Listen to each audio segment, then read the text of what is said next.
Hello everyone. আজি 8 March আৰু international women's day আৰু ওমেন্স ডে স্পেচিয়েল বুলিও ঘৰত হেল্প কৰিলোঁ অকণমান আৰু মটন কাৰী অলপ বনালোঁ চ' ভাবিলোঁ আপোনালোকৰ লগত শ্বেয়াৰ কৰোঁ শ্বৰ্টছটো আপোনালোকৰ কাৰণে শ্বেয়াৰ কৰিছোঁ জনাবচোন কেনে হৈছে চ' আমি মটনখিনি ফাৰ্ষ্টত ভালকৈ ধুই লৈ মেৰিনেট কৰিব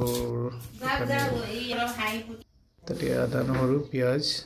এইখিনি কৰি আমি থৈ দিছোঁ ফ্ৰিজত দেন আমি অলপ গোটা গৰম মছলা জিৰা ধনিয়া অলপ কৰিলোঁ পেষ্ট বনালোঁ আদা নহৰু পেষ্ট বনালোঁ দেন প্ৰথমতে আলু স্কুটিখিনি দিছিলোঁ চ' আলুখিনি ফ্ৰাই কৰি পিনি উলিয়ালোঁ তাৰপিছত পিঁয়াজখিনি আমি গৰম মছলা হ'ব দিলোঁ কেৰাহীত দেন ফ্ৰিজৰ পৰা মটনখিনি ওলাই আমি এনেকৈ মটনখিনি ফ্ৰাই কৰিলোঁ এই মটনখিনি যিখিনি আমি ফ্ৰাই কৰিছোঁ চ' প্ৰথমতে অলপমান আপোনালোকৰ পানী হ'ব তাতে আমি মেৰিনেশ্যনটো দি দিছিলোঁ এইখিনি ধুনীয়াকৈ পানীখিনি ওলাই শুকাই কি হ'ব আপোনাৰ যেতিয়া তেল ওলাবলৈ ধৰিব চ' দেন আমি ইয়াতে আপোনাৰ আদা নহৰু পেষ্ট দি দিছোঁ আদা নহৰু পেষ্ট দি লগতে আমি অলপ ফ্ৰাই হ'ব দিছোঁ তো এই আদা নহৰুখিনি দিয়াৰ পিছত সেইখিনি ফ্ৰাই হোৱাৰ পিছত আমি যিখিনি জিৰা আৰু ধনিয়া গুড়া আছিলে চ' সেইখিনি পেষ্টখিনিও আমি কি কৰিলোঁ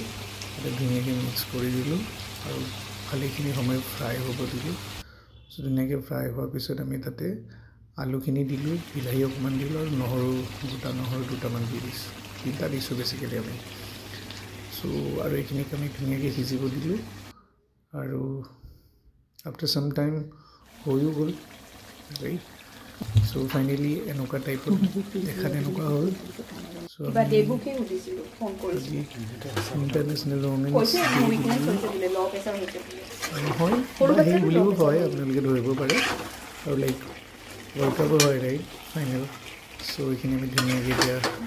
বনাই খাই গৈ এতিয়া আমি ধুনীয়াকৈ গেম এনজয় কৰিবৰ কাৰণে সাজু হৈ আছোঁ so' I hope you people love the video' যদি চেনেলটো ভাল পাইছে ভিডিঅ'খিনি যদি ভাল পাইছে তেনে প্লিজ ছাবস্ক্ৰাইব কৰিব আৰু শ্বেয়াৰ কৰিব নাপাহৰিব থেংক ইউ